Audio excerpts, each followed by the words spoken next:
أعوذ بالله من الشيطان الرجيم. بسم الله الرحمن الرحيم. حميم عين سين قاف كذلك يوحي إليك وإلى الذين من قبلك الله العزيز الحكيم. وله ما في السماوات وما في الأرض وهو العلي العظيم. تكاد السماوات يتفطرن من فوقهن والملائكة يسبحون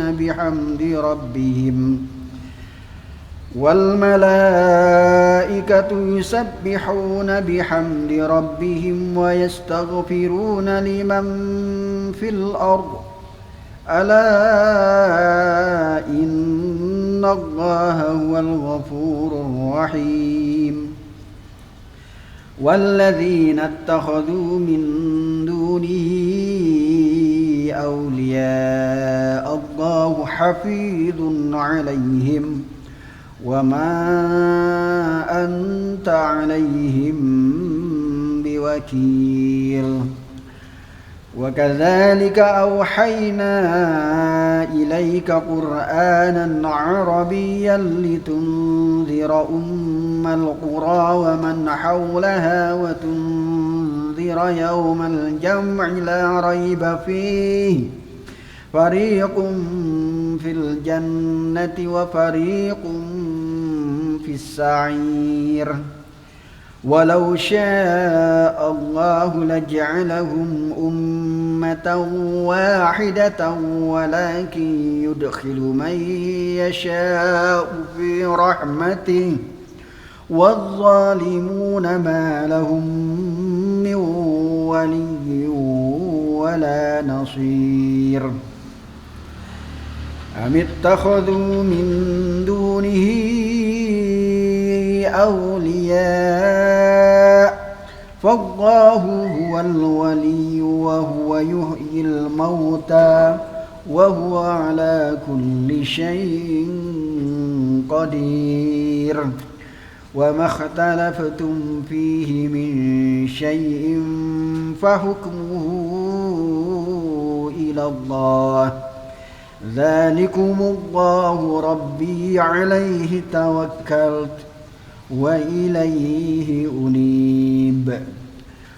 فاطر السماوات والأرض جعل لكم من أنفسكم أزواجا ومن الأنعام أزواجا يزرعكم فيه ليس كمثله شيء وهو السميع البصير.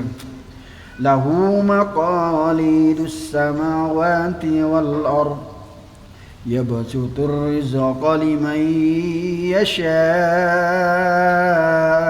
ويقدر إنه بكل شيء عليم. صدق الله العلي العظيم. اللهم صل وسلم وزد وبارك على رسول الله وآله الأطهار على رسول الله وآله الأخيار.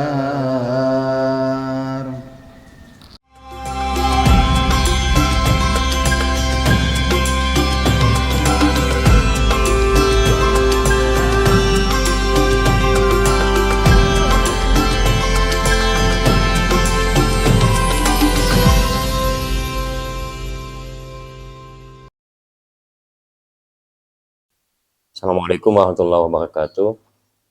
Alhamdulillahilladzi wassalatu wassalamu ala asyrafil anbiya'i wal mursalin sayyidina wa habibina Abil Qasim Muhammad wa ala alihi thayyibin at-tahirin wa ashabihil muntajabin. A'udzu billahi minasyaitonir rajim. Bismillahirrahmanirrahim. Wa man yaf'al dzalika udwana wa zulman fasawfa tuslihi nara wa kana dzalika 'ala Allahi yasira.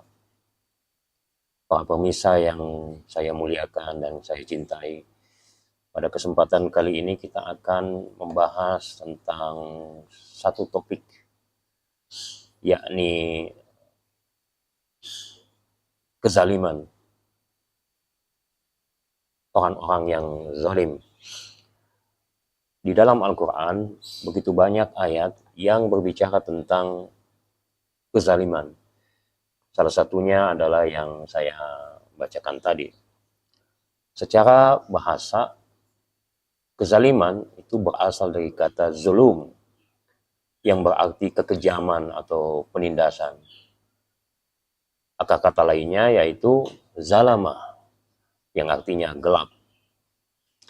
Dari definisi atau makna bahasa, maka kezaliman pada prinsipnya adalah situasi di mana seseorang itu terjauh dari kebenaran dan keadilan.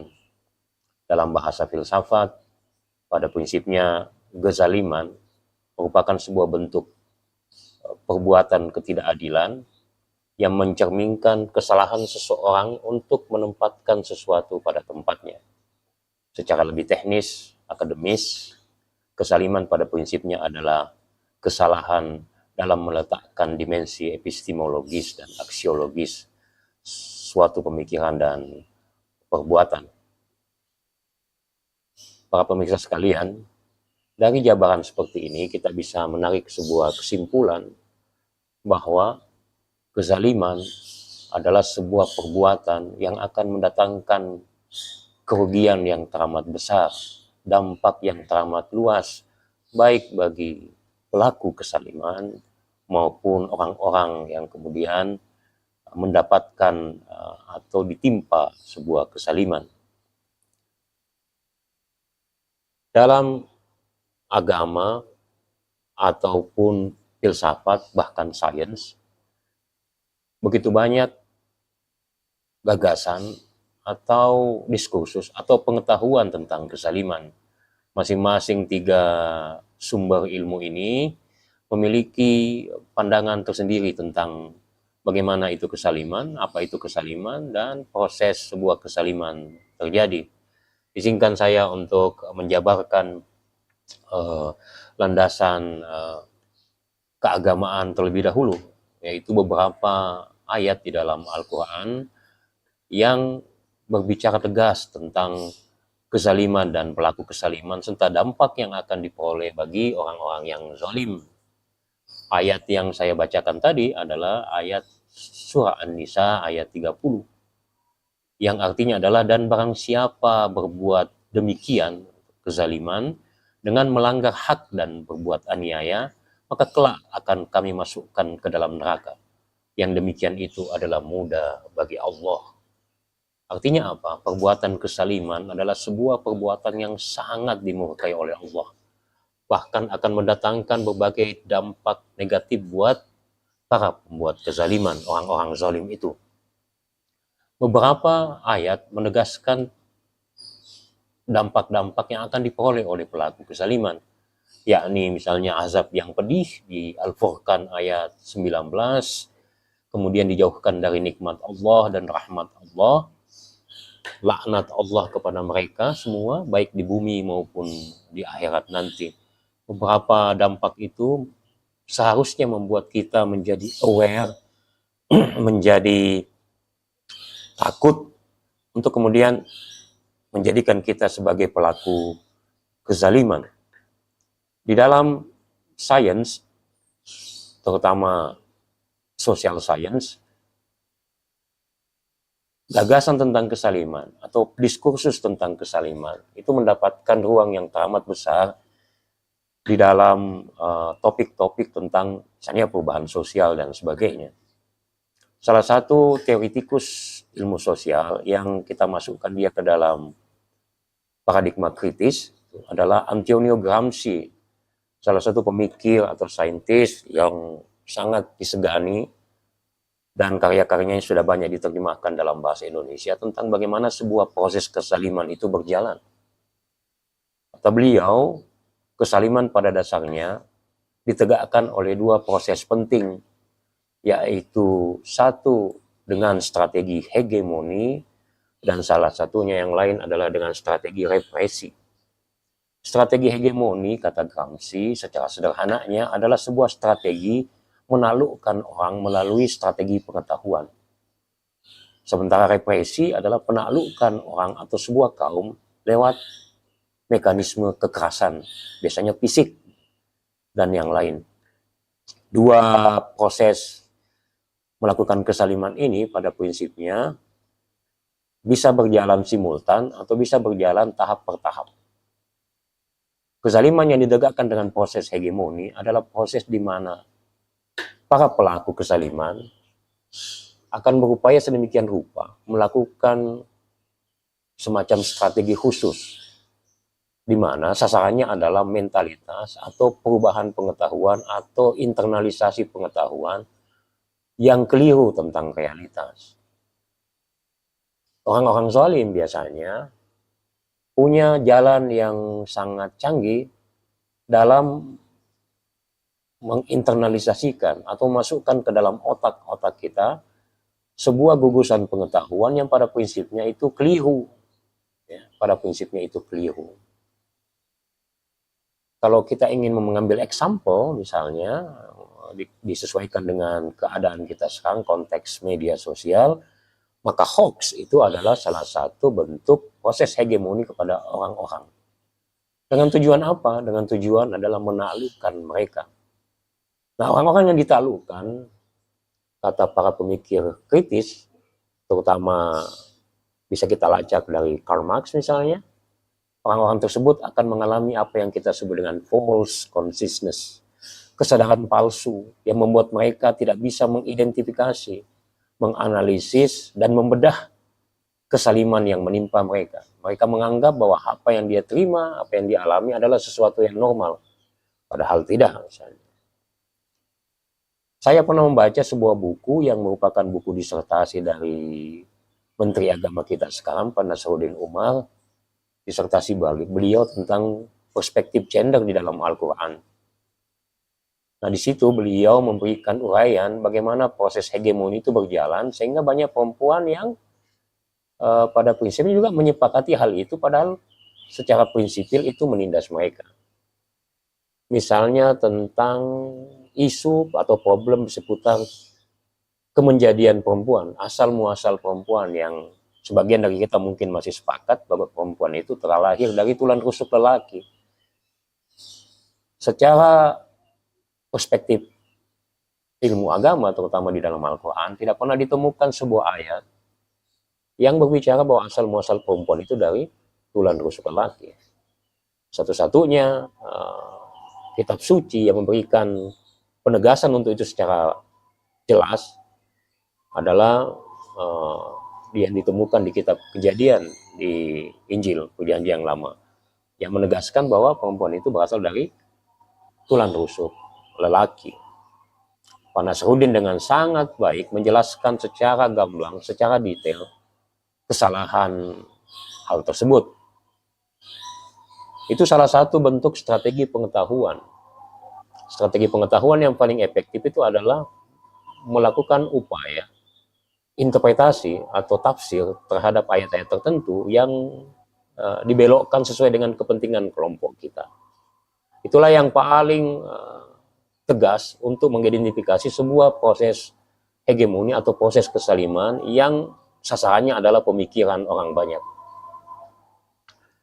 Itu salah satu bentuk proses kesaliman yang ditegaskan oleh Antonio Gramsci. Nah, salah satu lainnya adalah apa yang kita sebut dengan mekanisme kesaliman yang ditegakkan dengan proses represi. sebuah bentuk kezaliman yang mungkin saja orang ini bisa tegas membedakannya dengan yang bukan kezaliman, yaitu adanya kekerasan. Apa yang kita lihat di Gaza, di saudara-saudara kita di Palestina, adalah bentuk paling konkret dari proses kezaliman dengan tipe represi, di mana kekerasan menjadi nampak tegas di depan mata kita. Di semua media menunjukkan bahwa Israel, laknatullah alaih, itu melakukan proses kezaliman yang disebut dengan oleh Gramsci dengan represi. Kemarin saja, setelah gencatan senjata dilanggar oleh Israel, dilaporkan bahwa ada sekitar 400 sampai 600 penduduk Palestina, penduduk Gaza, yang kemudian menjadi syahid hanya dengan satu malam serangan. Ini adalah sebuah bentuk kezaliman yang begitu tegas, begitu nampak, dan menggugah setiap orang, bukan cuma orang Islam, tapi seluruh masyarakat dunia mengutuk dengan tegas proses kezaliman tersebut. Artinya apa? Bahwa tindakan zalim, perbuatan zalim, pada prinsipnya itu tidak bersesuaian dengan hati nurani manusia. Sebuah tindakan yang bertentangan dengan fitrah manusia, sebuah tindakan yang bertentangan dengan sunnatullah yang telah ditetapkan oleh Allah. Kebaikan dikalahkan untuk sementara dengan proses kezaliman. Bagaimanapun juga, Allah telah memberikan janji tegas bahwa kezaliman pasti akan kalah. Namun, tugas kita adalah untuk sekarang ini, sebelum zuhurnya Imam Zaman, kita akan terus melakukan upaya proses-proses untuk melawan kezaliman, baik dengan strategi hegemoni maupun dengan strategi represi. Strategi hegemoni harus kita hadapi dengan strategi counter hegemoni.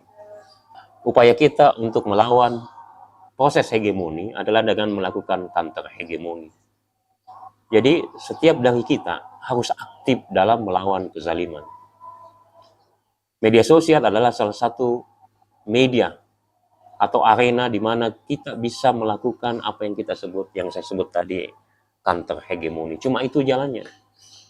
Jadi kalau ada wacana yang kira-kira di dalamnya terkandung upaya untuk menzalimi seseorang, menzalimi suatu kelompok, misalnya kelompok-kelompok minoritas, anggaplah seperti itu, maka tugas kita sebagai umat Islam adalah melakukan upaya itu.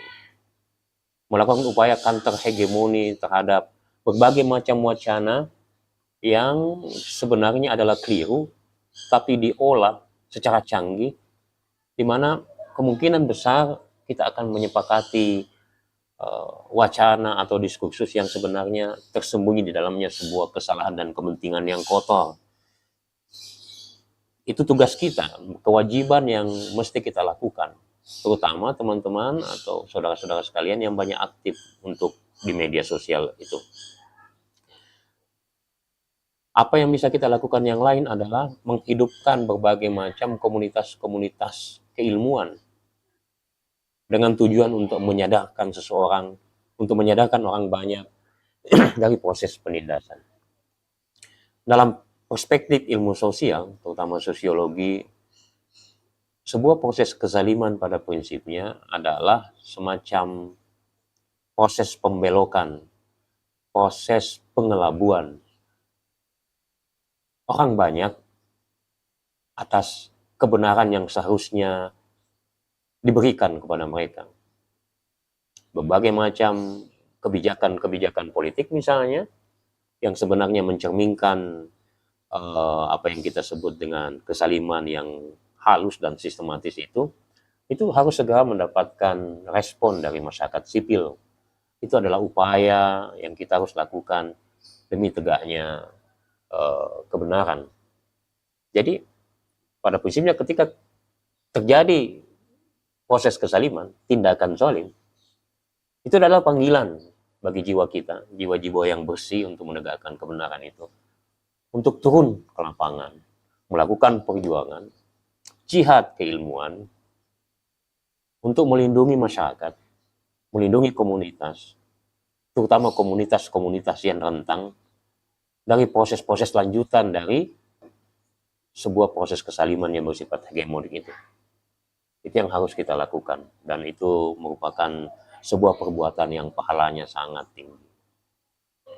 Saya ketika Anda menonton film Sohogi misalnya, ada salah satu pernyataan Sohogi itu yang membuat saya merinding dan menjadi inspirasi. Yaitu Sohogi mengatakan seperti ini, bahwa seorang pejuang, aktivis adalah mereka yang tidak layak meninggalkan dunia ini di tempat tidur. Mereka harus menghabiskan hidup mereka dan mengakhiri hidup mereka di lapangan perjuangan. Apa yang kita baca dalam sejarah perjuangan Islam itu menunjukkan mereka adalah orang-orang yang memiliki jiwa yang suci, penuh pengorbanan untuk mengorbankan nyawa mereka di jalan Allah.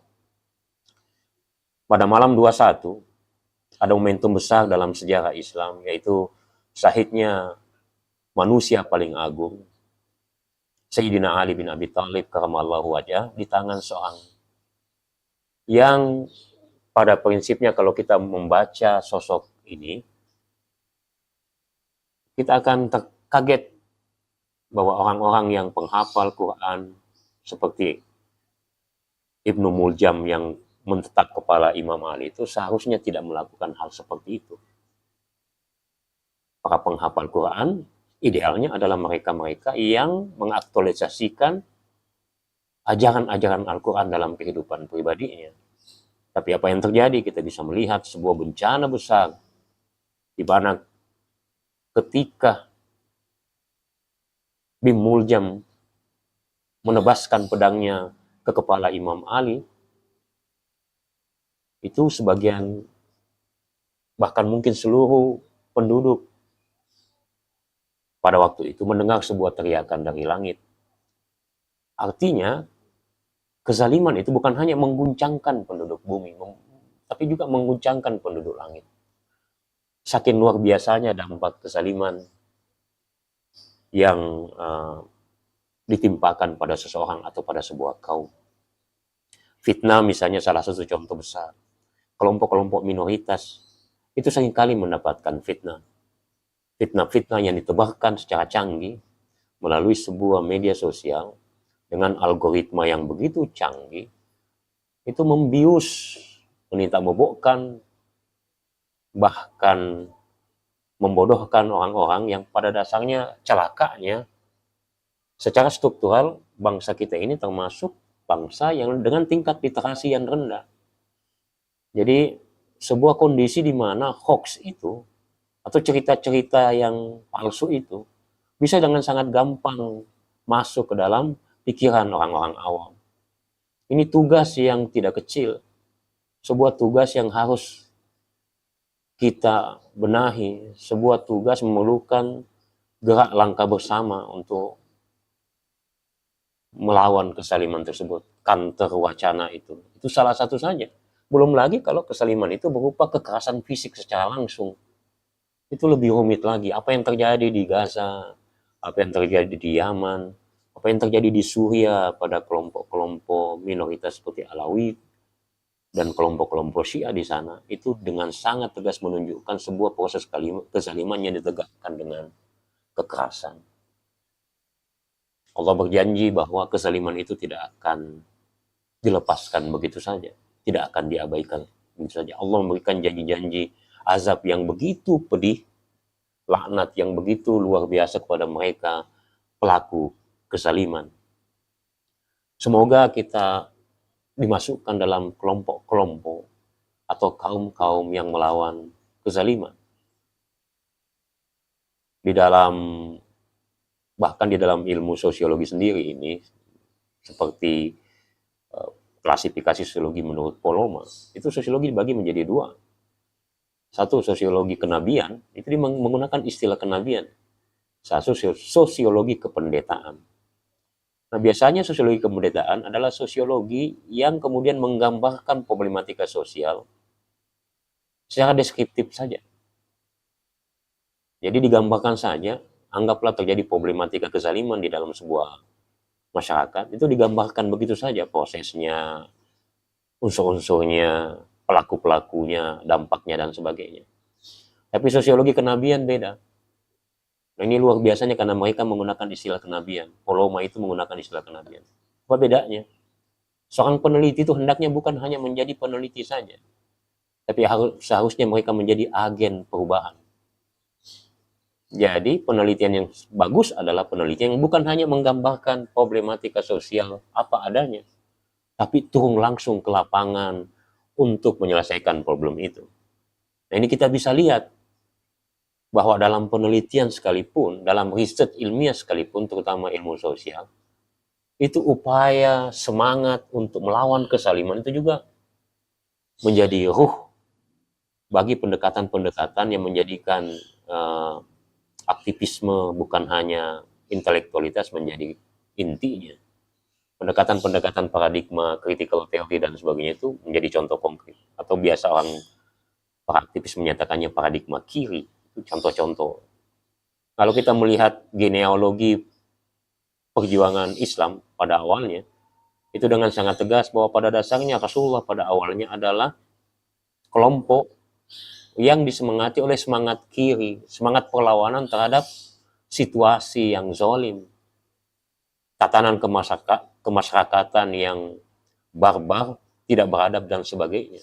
Jadi pada dasarnya semua pelaku perubahan sosial ke arah yang lebih baik itu bisa kita golongkan mereka adalah golongan kiri yang menjadikan perlawanan terhadap kezaliman adalah semangatnya. Perlawanan pada kezaliman adalah core dari perjuangannya. Al-Ayaham telah memberikan kita petunjuk, Maha Guru kita Kiai Haji Jalaluddin Rahmat Kudisasiru telah memberikan kepada kita petunjuk, arahan. Anda baca saja buku beliau tentang rekayasa sosial. Di situ terpapar dengan sangat tegas, bukan hanya aspek teoritis, tapi aspek metodologis dalam melawan kezaliman. Kita bisa baca dan menjadikan buku itu sebagai petunjuk dalam mengarungi hidup kita, semangat kita, sumbangsi kita bersama untuk melawan kezaliman. Apa yang kita bisa lakukan terhadap bantuan kepada penduduk Gaza yang terzalimi adalah sesuai dengan kapasitas kita masing-masing. Kita bisa berjihad di media sosial, kita bisa berjihad dengan menyadarkan kelompok-kelompok sipil grassroots tentang apa yang sebenarnya terjadi di Gaza dan bagaimana Israel dan Amerika melakukan proses kezaliman bukan hanya di Gaza tapi di seluruh dunia. Jadi ini terjadi kolonialisme yang luar biasa, apalagi di tengah konteks masyarakat yang sangat dipengaruhi oleh media sosial. Apalagi kalau kita masuk kepada gagasan tentang spectacle society, masyarakat tontonan, itu mereka agak sulit memfilter informasi yang palsu atau tidak palsu. Tantangan kita sekarang ini, terutama generasi-generasi muda kita, adalah tantangan di mana informasi itu begitu deras masuk ke otak mereka. Otak kita juga pada dasarnya. Dulu orang-orang yang generasi X itu, seperti saya, itu masalahnya adalah kesulitan mendapat informasi. Tapi sekarang informasi itu begitu menjejali kepala kita ini, sehingga untuk memfilternya itu susah. Dulu persoalannya adalah mencari informasi, sekarang memfilter informasi. Jadi tantangan generasi kita sekarang ini itu sungguh sangat berat, karena mereka harus memfilter informasi. Oleh karena itu, bagi saya, secara lebih teknis, proses counter hegemoni itu bisa dilakukan dengan memperbanyak kelompok-kelompok kajian.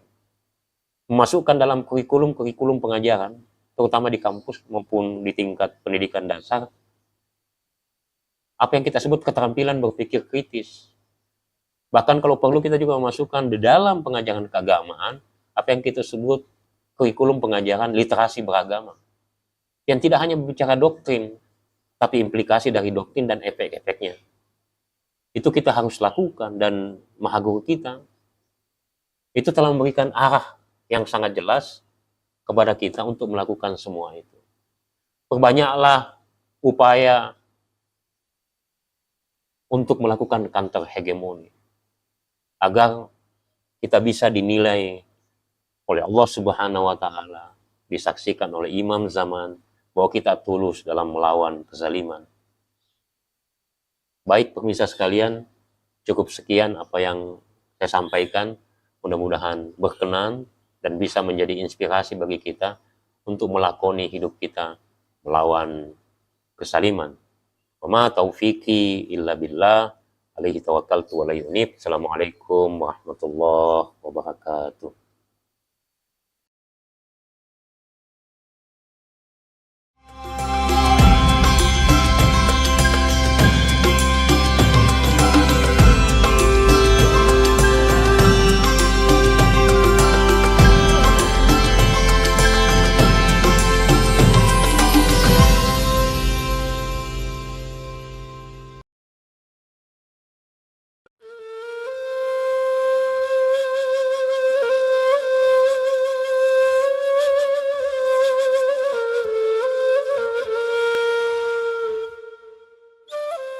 Assalamualaikum warahmatullahi wabarakatuh.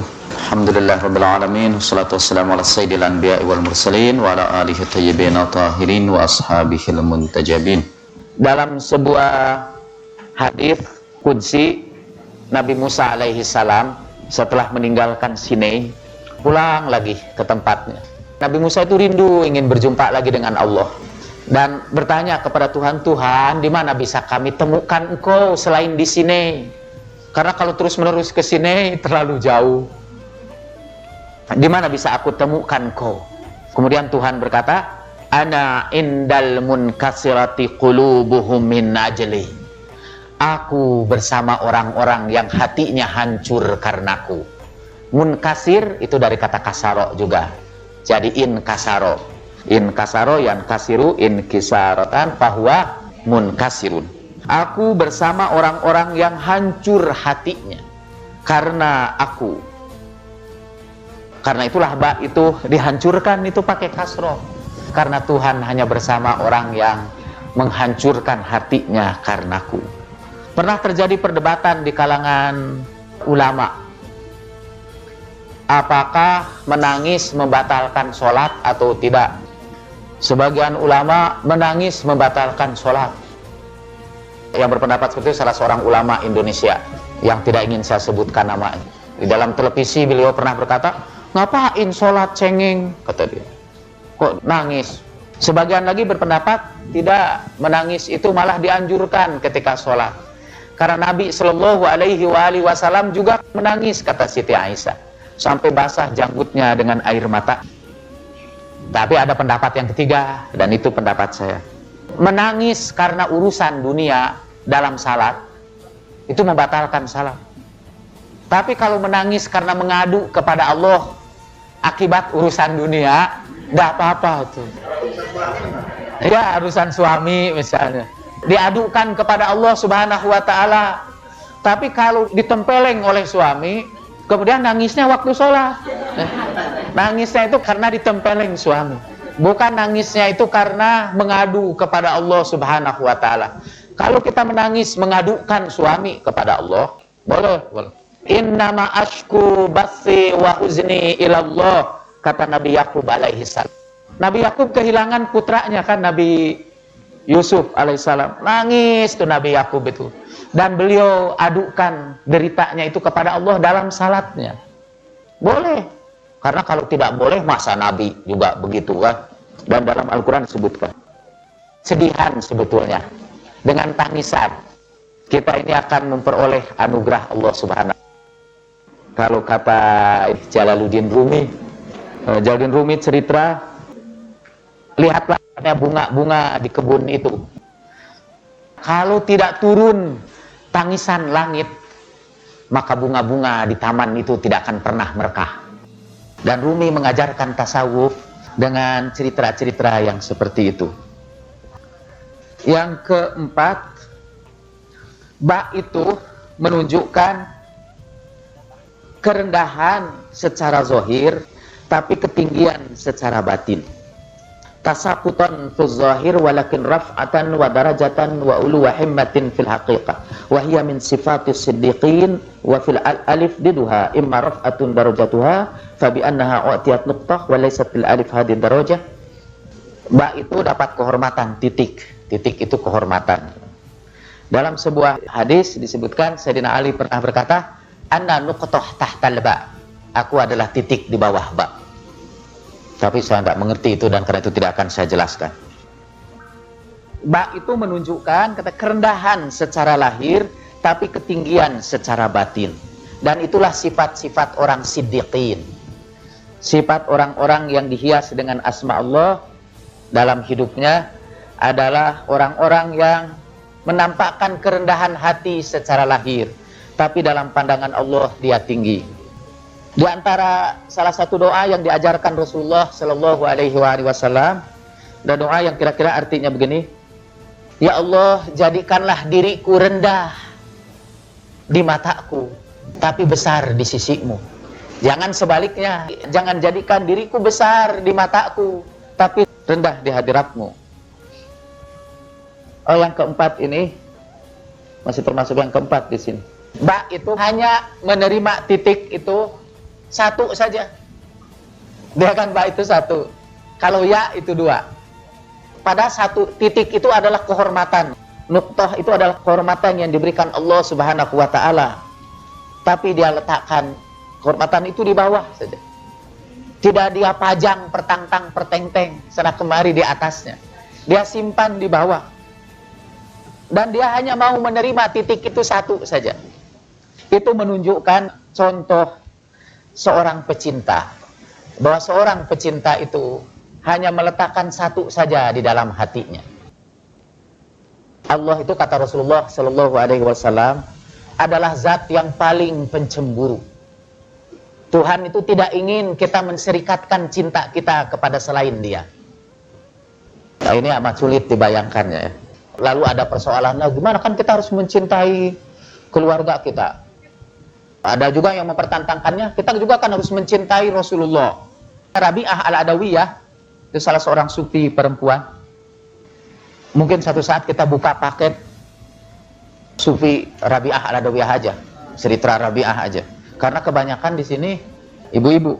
Dan kita harus cari pengajarnya juga ibu-ibu yang sudah mencapai tingkat Rabi'ah al-Adawiyah juga.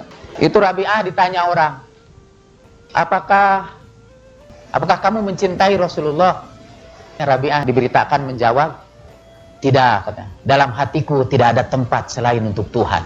Jadi sampai untuk Rasulullah pun tidak ada. Tapi saya pikir cerita itu dibikin-bikin itu. Dibikin-bikin oleh orang yang tidak mengerti.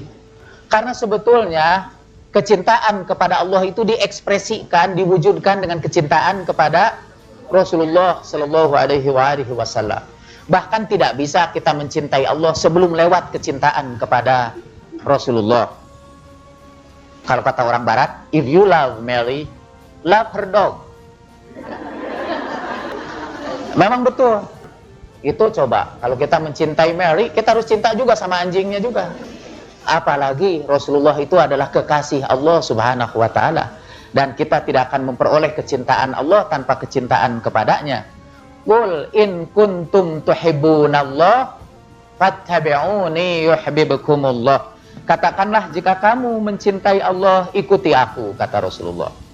Jadi sebetulnya tidak ada pertentangan itu. Yang jelas seluruh kecintaan kita termasuk kecintaan kepada makhluknya adalah manifestasi dari kecintaan kita kepada Allah Subhanahu wa taala. Waktu saya umroh kemarin ini, keluarga saya menitipkan doa-doa. Sebetulnya tidak boleh diberitakan, ini confidential. Tapi saya tidak sebutkan keluarga saya yang mana. Dia titip doa dan di hadapan Ka'bah saya baca doa-doa itu semua. Jadi saya tahu juga apa yang diinginkan anak-anak gitu kan. Di antaranya ada anak saya yang berdoa begini, Tuhanku, ampunilah aku. Kalau sekarang ini aku lebih mencintai hamba-Mu daripada Engkau. Jadi rupanya dia lagi ini diamuk cinta. Dan dia minta maaf itu kepada Allah karena dia lebih mencintai itu daripada Allah Subhanahu wa taala. Saya pikir walaupun saya tertawa tapi saya pikir anak saya jujur. Kita juga begitu sebetulnya, cuma kita tidak jujur. Kita juga sebetulnya lebih mencintai hamba Allah ketimbang Allah sendiri. Cuma kita tidak jujur sejujur dia. Dan syarat mutlak katanya mendekati Allah ialah kejujuran itu. Kita teruskan ya. Ba itu Ada 10 ini, tapi saya akan hilangkan yang lain, yang terakhir aja. Ba itu dalam bahasa Arab, dia disebut huruf yang mempengaruhi yang lain. Kita belajar dulu bahasa Arab dikit aja. Ba itu disebut huruf jar. Ba itu dalam bahasa Arab mempengaruhi kata-kata yang sesudahnya. Jadi kalau ini Allahu, Allah itu ujungnya hu, Allahu. Kalau dia didahului oleh ba, dia ini berubah jadi billahi. Ismu misalnya, ini nama. Kalau dia didahului dengan ba, jadi bismi. U-nya itu berubah menjadi i. Jadi ba adalah huruf yang mempengaruhi kata-kata yang lain sesudah. Dan mempengaruhinya itu apa? Yaitu membuat rendah yang lain-lain itu, mengkasrohkan yang lain itu, menjarkan yang lain itu. Seorang yang ingin mendekati Allah Subhanahu wa ta'ala, bukan saja dia harus merendahkan dirinya, tapi juga harus merendahkan orang-orang lain. Dia harus membawa petunjuk, membawa orang-orang lain agar mereka merendahkan dirinya di hadapan Allah Subhanahu wa ta'ala.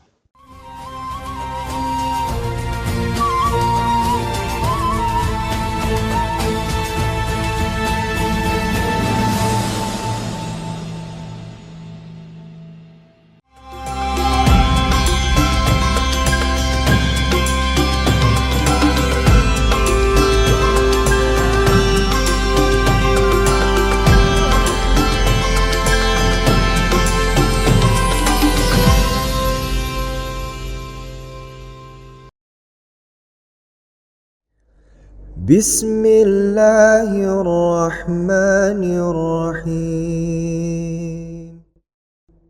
اللهم صل على سيدنا محمد وآل سيدنا محمد اللهم اجعلني فيه محبا لأوليائك ومعاديا لأعدائك مستنا بسنة خاتم أنبيائك عاصم قلوب النبيين. Allahumma ya Allah, jadikan aku di bulan ini termasuk mereka yang mencintai para kekasih-Mu, memusuhi para musuh-Mu, yang berpegang teguh pada sunnah Nabi terakhir-Mu. Wahai yang memelihara kalbu para Nabi,